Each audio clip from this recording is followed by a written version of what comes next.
In today's whiteboard series, I want to talk about retirement savings vehicles for self-employed individuals. In the United States today, more than 30% of the workforce is currently made up of self-employed individuals. This is a number that's expected to increase rapidly into the future as more and more people gravitate towards more independence and flexibility in their career model. But what about retirement savings for these individuals? In the corporate world, many large employers or organizations offer and sponsor for their employees some type of a retirement savings plan, such as a 401k, where from the employee perspective, it's very easy to enroll and set up and start setting aside money for retirement. Self-employed individuals obviously lack the benefit and luxury of this infrastructure, and they're instead left to do it on their own. Fortunately today, there's a handful of really good options for self-employed individuals to set up vehicles for their retirement savings. Technology makes it really easy to set up these and administer them on an ongoing basis, and there's also a lot of good tax planning features as a part of this process.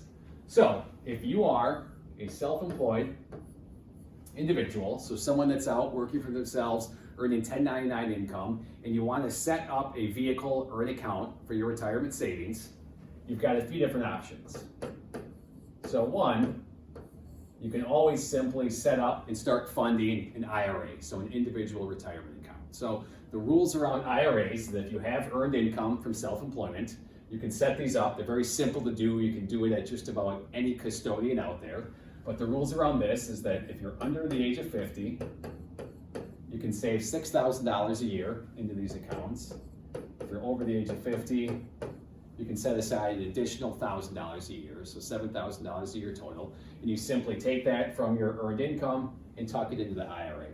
Depending on what your income tax profile is, you could set this up as a traditional IRA where you put money in on a pre-tax basis, offsetting some of your income and put it into the IRA, or you also might be able to set this up as a Roth IRA where you put money in after taxes, but then all of the growth and appreciation going forward does so on a tax-free basis. So IRA, good option, very simple, very easy. You've got flexibility in terms of the tax nature of the account. Its biggest limitation relative to other types of employer retirement plans is that the contribution amounts are relatively low.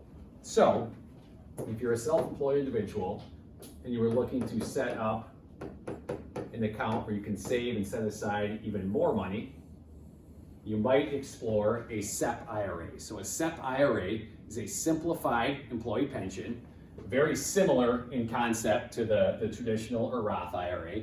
Technically, this is an individual retirement account, whereas this is an employer retirement plan, but you can set these up at any number of custodians, very simple and easy to do. There might be a few more things front end administratively to set this up, but for that you get some higher contribution amounts. So the rules around funding a SEP IRA, so first of all, it depends how you're set up as a self-employed individual. If you're a sole proprietor or a single member LLC, which a lot of self-employed individuals are, you can defer up to 20% of your net income into the SEP IRA. If you're set up as a C corporation or an S corporation, and you pay yourself a salary or wages, you might be able to defer up to 25% of your net income. So it just depends on how you're set up as a self-employed individual. So take your net income, you can put up to these percentages into it, up to a maximum of $61,000 a year. So depending on what your income is, it's essentially the lesser of 25% of your net income,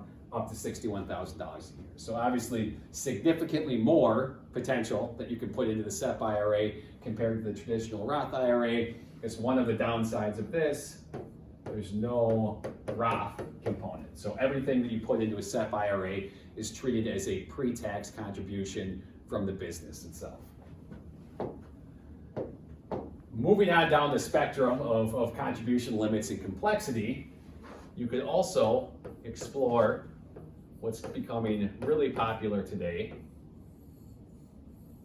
a solo 401k or an individual 401k. So most people are very familiar with the concept of a 401k as it relates to large companies sponsoring these plans where multiple employees are saving into it. A solo 401k operates nearly identical to that. It's just simply the 401k plan for your business as a self-employed individual. So There's a little bit more work to set these up compared to an IRA or a SEP IRA. There might be a little bit more expense in doing so, but for that additional working cost, there's the ability to set aside even more money into these accounts. So when you're a self-employed individual, you wear two hats. You're both the employer and you're also the employee.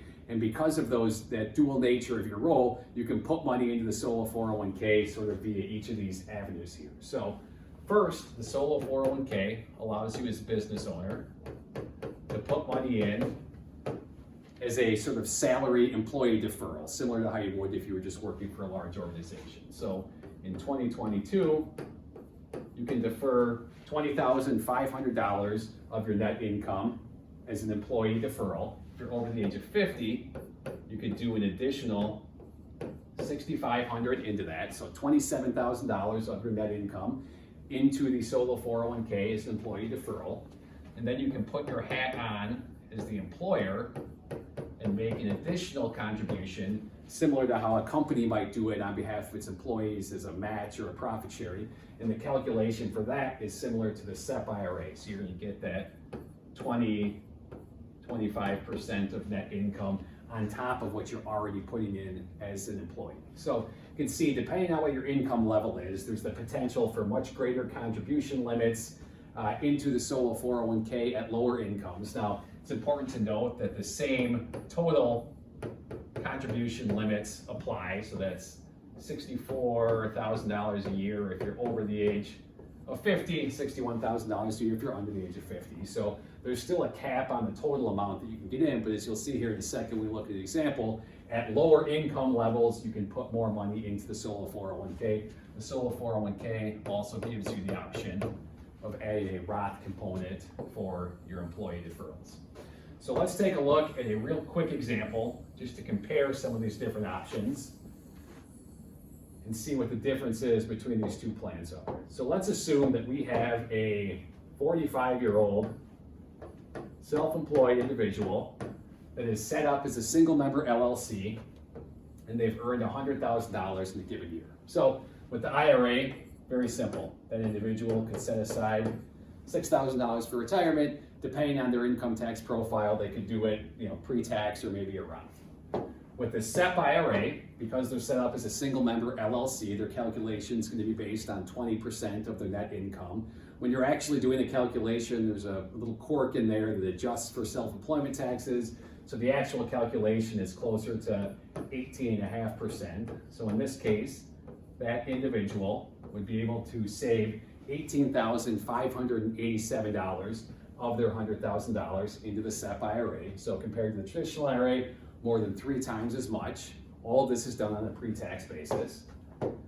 And then with the solo 401k, the same individual, because they're 45, not yet 50, could make a $20,500 contribution in the way of an employee salary deferral.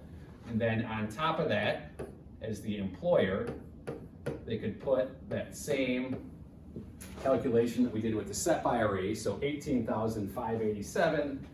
When we add that up, that ends up being $39,087. So for the same individual, for setting up each of these different options, you can see we go from $6,000 to $18,000 to nearly $40,000. So at this income profile, the solo 401k offers the flexibility and the ability to put even more money aside for retirement. And in the process, they can also use this almost $40,000 and offset their income that they report on their tax returns. So good features for all of these. Simple and easy to set up, a little bit more complexity down the line for each of these, but for that complexity, we see the ability to set aside more money for retirement. So as we said at the top, a lot more people are gravitating towards the corporate world, to self-employment, for the purpose of independence and flexibility in their career. When they do that, they lose the structure of some of these large employer retirement savings plans that historically we've come to know as being the main vehicles for retirement savings. But there's a lot of good options out there for self-employed individuals Technology makes it really easy to set up. Obviously, we always recommend talking to your CPA or tax advisor to see what's most appropriate for you, to confirm what the calculations are. But just because you're self-employed doesn't mean you have to abandon the ability to set aside a lot of money for retirement. And there's also a lot of tax benefits in the process of doing this as well.